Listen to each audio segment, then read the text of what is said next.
Hello everyone. FDI की definition करने के बाद अब हम करेंगे टाइप ऑफ एफडीआई की। एफडीआई के टाइप कितने प्रकार की एफडीआई हो सकती है। तो सभी के ऑब्जेक्टिव के बेस पर इसके टाइप्स को अलग डिवाइड किया गया है, यानी कि अलग नाम दिया गया है। इसके ऑब्जेक्टिव के बेस पे, एक्टिविटी के बेस पे, इन सभी के बेस पर इनको अलग अलग टाइप से डिवाइड किया गया है। उन सभी को इस वीडियो में हम समझने की कोशिश करेंगे कि एफडीआई कितने टाइप से हो सकती है। तो सबसे पहले है हमारी on the basis of direction of investment. इससे पहले आप हमने जो एफडीआई की डेफिनेशन बताई थी वो वीडियो ध्यान से समझ लेना, क्योंकि उन्हीं के बेस पर एफडीआई का मीनिंग क्लियर होने के बाद आपको टाइप जल्दी से समझ में आ जाएंगे। तो on the basis of direction of investment की जो इन्वेस्टमेंट का जो डायरेक्शन है वो क्या है। हम अपने देश से यानी कि इंडिया से कहां पे दूसरी अदर कंट्री में जा रहे हैं या अदर कंट्री हमारे इंडिया में आ रही है, तो इस डायरेक्शन के बेस पे भी इसकी टाइप को नाम दिया गया है। अगर इंडिया से हम अदर कंट्री में जा रहे हैं, यानी कि हम अपनी डोमेस्टिक कंट्री से दूसरी कंट्री में हम पैसा इन्वेस्ट कर रहे हैं, जैसे अब हम अमेरिका में पैसा इन्वेस्ट कर रहे हैं, तो उसे क्या बोलेंगे? Outward FDI. उसे क्या बोलेंगे? Outward FDI. कई बार स्टूडेंट्स का ये कंफ्यूजन आता है, कई बार हम कह देते हैं कि एफडीआई क्या होता है कि पैसा बाहर इन्वेस्ट करना, ठीक है। तो वो कहते हैं मैम बाहर को पैसा करना एफडीआई हो गया, तो हमारे यहाँ अगर कोई पैसा इन्वेस्ट करेगा तो क्या वो एफडीआई नहीं होगा? एफडीआई होगा, बट उसका नाम क्या होगा? Inward FDI. क्योंकि अब हमारे पास क्या है? पैसा जा रहा है दूसरी कंट्रीज में, तो वो भी फॉरेन डायरेक्ट इन्वेस्टमेंट, फॉरेन में ही इन्वेस्ट कर रहे हैं, ठीक है, और ये भी फॉरेन ही है, तो उसे बोलेंगे हम आउटवर्ड एफडीआई। क्योंकि हमारे पास से क्या जा रहा है? Foreign currency. फॉरेन में हम क्या कर रहे हैं? इन्वेस्ट करें, तो जो हमारे देश की करेंसी वो बाहर जा रही है, तो उसे बोलते हैं आउटवर्ड एफडीआई। और जब हमारे देश में फॉरेन करेंसी आ रही है तो उसे बोलते हैं इनवर्ड एफडीआई। ये इसके टाइप किसके बेस पे है? On the basis of direction of investment. अब करेंगे on the basis of type of activity. Activity के बेस पे भी इसके 3 टाइप्स में इनको डिवाइड किया जाता है, वर्टिकल, हॉरिजेंटल, ठीक है। और फिर हमारा जो हॉरिजेंटल और वर्टिकल है उन दोनों को अलग अलग टाइप में डिवाइड कर दिया जाता है। सबसे पहले हम करते हैं हॉरिजेंटल एफडीआई और वर्टिकल एफडीआई। इनके कई बार अलग नाम भी दे दिए जाते हैं। वर्टिकल एफडीआई में अपवर्ड हो सकता है आपका, बैकवर्ड हो सकता है, और एक होता है कॉन्ग्लोमेरेट एफडीआई। ये नाम तो बहुत बार पूछा जाता है कि ये होता क्या है, तो इन सब को समझने की कोशिश करेंगे। Horizontal FDI. हॉरिजेंटल एफडीआई का मतलब होता है जो हम काम कर रहे हैं, जो हम अपने देश में जो एक्टिविटी कर रहे हैं, अगर दूसरे देश में भी उसी एक्टिविटी में हम पैसा इन्वेस्ट करते हैं तो उसे कहते हैं हॉरिजेंटल एफडीआई। अगर जैसे हमारी यहाँ पर कार की क्या है? कंपनी है इंडिया में, ठीक है, इंडिया में हमारी कार की कंपनी है, तो अगर हम यूएसए में पैसा इन्वेस्ट कर रहे हैं कार की कंपनी में ही, तो उसे क्या बोलेंगे हम? Horizontal FDI. कि सेम जो हमारी सेम यहाँ पर एक्टिविटी है वही हम दूसरी देश में भी उसी एक्टिविटी में क्या कर रहे हैं? पैसा इन्वेस्ट कर रहे हैं, तो उसे बोलते हैं हॉरिजेंटल एफडीआई। उसके बाद है वर्टिकल एफडीआई। वर्टिकल एफडीआई में क्या करते हैं? हमारा अपवर्ड भी चल सकता है, बैकवर्ड भी चल सकता है, और कोई भी कॉम्बिनेशन नहीं हो तो कॉन्ग्लोमेरेट भी चल सकता है। अपवर्ड कब चलेगा? इसी एग्जांपल को ले लेते हैं। अगर इंडिया में आपकी कार की कंपनी है, ठीक है, और आप पैसा इन्वेस्ट कर रहे हो कार सेल करने वाली कंपनी में, तो वो आपकी कौन सी एफडीआई हो जाएगी? अपवर्ड एफडीआई, यानी कि जो आप काम कर रहे हो उससे ऊपर वाले काम पर आप जाने की कोशिश कर रहे हो, उसमें आप क्या कर रहे हो? अपना पैसा इन्वेस्ट कर रहे हो। मान लो इंडिया में आप कार बना रहे हो, तो आपकी कार को आप सोच रहे हो कि दूसरे देश में भी क्या किया जाए? सेल किया जाए। तो जो दूसरे देश की सेल करने वाली कंपनीज है उनमें आप पैसा इन्वेस्ट करते हो, तो उसे कहते हैं अपवर्ड एफडीआई। बैकवर्ड एफडीआई क्या होती है? जब कार बनाने वाली कंपनी टायर बनाने वाली कंपनी में भी पैसा इन्वेस्ट करती है कि इस कंपनी के टायर हमारी कार में लगेंगे तो क्या होगा? उनको बेनिफिट होगा, तो जहां पर हम पैसा इन्वेस्ट कर रहे हैं हमें भी उसका कुछ परसेंट मिलेगा, तो उसे बोलते हैं बैकवर्ड एफडीआई।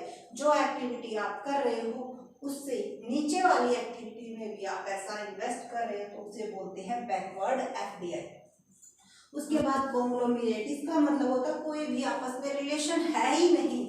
कार बनाने वाली कंपनी अगर जूस बनाने वाली कंपनी में पैसा इन्वेस्ट करिए, देखो आपस में इनका कोई भी रिलेशन नहीं है, तो उसे बोलते हैं कॉन्ग्लोमरेट एफडीआई, जिसका आपस में कोई भी रिलेशन नहीं है। तो इस टाइप्स की एफडीआई को हम बोलेंगे कॉन्ग्लोमरेट एफडीआई। उसके बाद है on the basis of investment objective. Investment objective के बेस पर कि आपका ऑब्जेक्टिव क्या है पैसा इन्वेस्ट करने का। आपका ऑब्जेक्टिव ये भी हो सकता है कि वहाँ के जो रिसोर्स हैं वो आपको सस्ते अवेलेबल हो जाते हैं, तो रिसोर्स सीकिंग ऑब्जेक्टिव भी आपका हो सकता है, या फिर आपका ऑब्जेक्टिव मार्केट, आपके यहाँ पर जो आपने चीज बनाई है उसकी अच्छी मार्केट नहीं मिल रही है, तो मार्केट सीकिंग भी आपका ऑब्जेक्टिव हो सकता है। एफिशिएंसी, आपके यहाँ पर जो एम्प्लॉयज काम करते हैं उनमें इतनी एफिशिएंसी नहीं है जितनी दूसरे देश के एम्प्लॉयज में एफिशिएंसी है। जैसे ये कहा जाता है कि जो इंडिया के जो पर्सन है उनमें एफिशिएंसी बहुत है, लेकिन यहाँ पर हमारे यहाँ पर पैसा कम मिलने की वजह से यूएसए में ज़्यादा काम करना वो पसंद करते हैं। तो यूएसए वालों का क्या ऑब्जेक्टिव होता है कि जो इंडिया की जो एफिशिएंसी है उसको क्या किया जाए? एफिशिएंसी सीकिंग ऑब्जेक्टिव के लिए वो हमारे इंडिया के पर्सन्स में क्या करते हैं? पैसा इन्वेस्ट करते हैं। तो ऑब्जेक्टिव, इन्वेस्टमेंट ऑब्जेक्टिव के बेस पर आपके कौन कौन से हो सकते हैं? रिसोर्स सीकिंग ऑब्जेक्टिव एफडीआई, और उसके बाद एफिशिएंसी,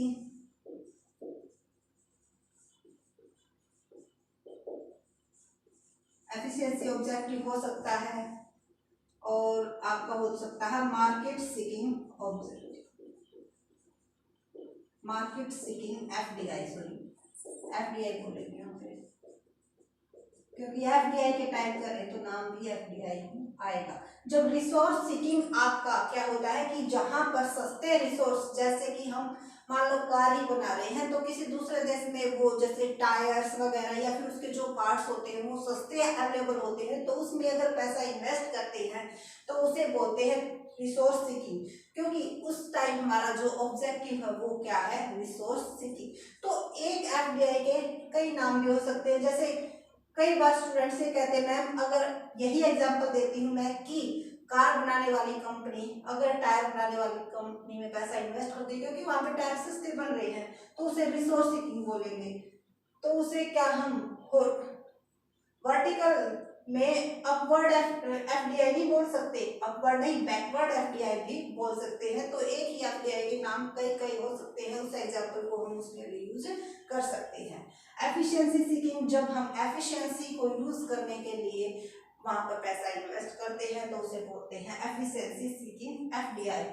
मार्केट सीकिंग एफडीआई, जब हम अपने जो हम प्रोडक्ट तैयार कर रहे हैं उसकी मार्केट के लिए हम क्या कर रहे हैं, उसको मार्केट तैयार करवाने के लिए वहां की मार्केट को यूज करने के लिए हम पैसा इन्वेस्ट कर रहे हैं, तो उसे बोलते हैं मार्केट सीकिंग एफडीआई। उसके बाद है on the basis of entry mode.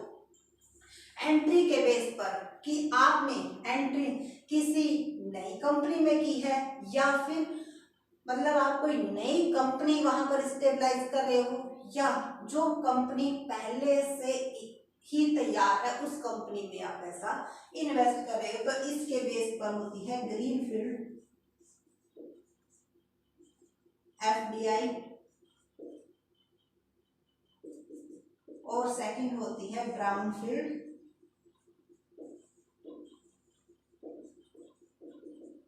देखो, जब हम कोई भी धान वगैरह गेहूं वगैरह उगाते हैं तो उनकी जो स्टार्टिंग में जो कलर होता है वो कैसा होता है, ग्रीन होता है, ठीक है।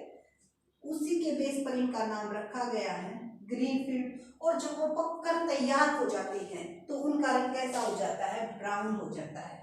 तो उसी एग्जाम्पल से हम इनको समझ सकते हैं कि ग्रीनफील्ड एफडीआई क्या होते हैं। जब हम कोई नई चीज वहां पर क्या कर रहे हैं, स्टेबलाइज कर रहे हैं, उसमें पैसा इन्वेस्ट कर रहे हैं, कोई अपनी सब्सिडरीज ओपन कर रहे हैं, तो उसे बोलते हैं greenfield FDI.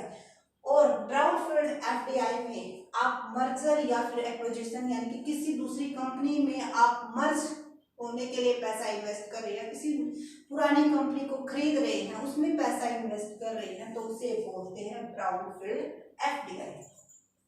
On the basis of sector, sector के बेस पर कौन कौन से टाइप हैं, जैसे सर्विस सेक्टर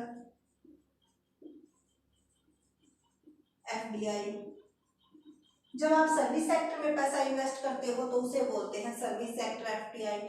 उसके बाद आप किसी इंडस्ट्रीज में पैसा इन्वेस्ट कर सकते हो, किसी मैन्युफैक्चरिंग कंपनी में आप पैसा इन्वेस्ट कर सकते हो। सेक्टर के बेस पर उस एफडीआई का क्या रख दिया जाता है, नाम रख दिया जाता है। तो ये थे हमारे एफडीआई के टाइप्स कि एफडीआई कितने प्रकार का होता है। एक एग्जाम्पल के दो नाम भी हो सकते हैं, ये आपको क्लियर हो गया होगा।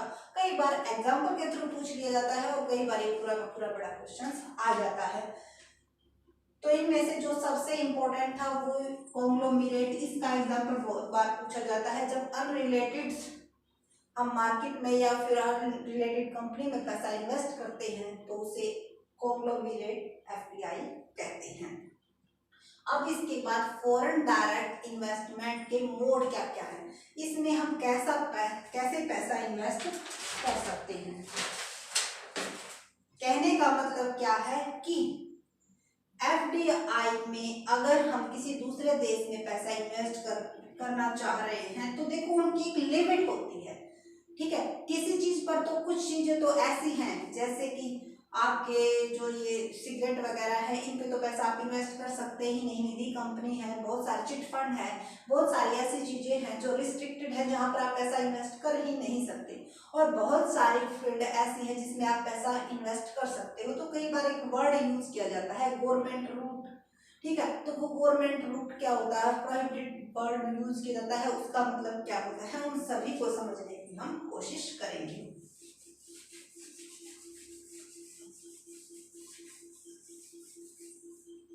तो देखो एफडीआई है जो वो उसको टू टाइप्स में डिवाइड कर लेते हैं। एफडीआई अलाउड और डिसअलाउड। इट मीन्स अलाउड का मतलब जहां पर आप पैसा इन्वेस्ट कर सकते हो दूसरे देश में। डिसअलाउड इट मीन्स जहां पर आप पैसा इन्वेस्ट कर ही नहीं सकते, यानी कि ये कौन से सेक्टर है, प्रोहिबिटेड, जिनका हमने अब आपको नाम बताया था, जैसे तंबाकू वगैरह, निधि कंपनी है, चिट फंड है। इस तरह से आप कई चीजें हैं, कई सेक्टर्स हैं जिनमें आप पैसा इन्वेस्ट कर ही नहीं सकते। और कई चीजें ऐसी हैं जिनमें आप पैसा इन्वेस्ट करना चाहते हो तो कुछ लिमिट है, और कई ऐसी है जिनमें आप 100% पैसा इन्वेस्ट कर सकते हो। तो इनको भी दो टाइप्स में डिवाइड किया जाता है। ये हमारे क्या होते हैं, रूट होते हैं कि कौन सा हमारा रिस्ट्रिक्टेड रूट है, कौन सा हमारा अनरिस्ट्रिक्टेड रूट है। तो रिस्ट्रिक्टेड रूट और सेकंड जिसमें हमें परमिशन लेने की जरूरत ही नहीं पड़ती, वो हमारा कौन सा होता है, ऑटोमेटिक रूट। रिस्ट्रिक्टेड रूट इसमें हमें क्या कुछ रिस्ट्रिक्शन होती है गवर्नमेंट की, भाई ये आप फॉलो करोगे, लाइसेंस बनवाओगे या इतने % तक आप पैसा इन्वेस्ट कर सकते हो, तो वो हमारे किस में आ जाते हैं, रिस्ट्रिक्टेड में आ जाते हैं, जिसमें हमें किसकी जरूरत पड़ती है, परमिशन की या फिर लाइसेंस की। तो उसे कौन सा रूट कहते हैं, रिस्ट्रिक्टेड रूट। और जिसमें हमें परमिशन वगैरह की कोई जरूरत नहीं है उसे बोलते हैं ऑटोमेटिक रूट। यानी कि अगर आप एफडीआई में पैसा इन्वेस्ट कर रहे हो तो हमारे अलाउड और डिसअलाउड यानी कि प्रोहिबिटेड सेक्टर जिसमें आप पैसा इन्वेस्ट कर ही नहीं सकते, और अलाउड भी 2 टाइप्स के होते हैं, रिस्ट्रिक्टेड जिसपे हमें लाइसेंस की जरूरत होती है या फिर गवर्नमेंट की परमिशन की जरूरत होती है, और दूसरे टाइप्स के होते हैं ऑटोमेटिक रूट जिसमें हमें परमिशन वगैरह की कोई जरूरत नहीं होती। तो ये थे हमारे एफडीआई के रूट। और 1991 के बाद लिबरलाइजेशन के बाद बहुत सारे सेक्टर्स को है क्या किया गया है कि उनको जो हमें हमारे अलाउड रूट में डाल दिया गया है, क्योंकि पहले क्या था, बहुत ही कम पैसा इन्वेस्ट, बहुत ही कम सेक्टर ऐसे थे जिनमें एफडीआई को क्या किया गया था कि हाँ, पहले ये मानते थे कि कहीं दोबारा फिर हमारे ऊपर किसी का राज न आ जाए। बट जैसे जैसे हमें फ्रीडम मिली, हमने मतलब सोचा कि हाँ ये होना चाहिए, एक देश का दूसरे देश में पैसा आने जाने से और जो रिसोर्स है वो आने जाने से तो सभी का क्या होता है, डेवलपमेंट होता है। तो इसीलिए एफडीआई की जरूरत बढ़ी और हमारे जो सेक्टर्स है वो इस सेक्टर्स में से इस सेक्टर में ऑटोमेटिक रूट में जाने के लिए कुछ तो चले भी गए हैं और कुछ पर कुछ लिमिट लगा दी गई है, उनको हम समझेंगे नेक्स्ट वीडियो में। आई होप आपको समझ में आ गया होगा कि एफडीआई के कौन कौन से रूट हैं और एफडीआई कितने टाइप्स का होता है। So thank you for watching this video और please subscribe my channel. Thank you.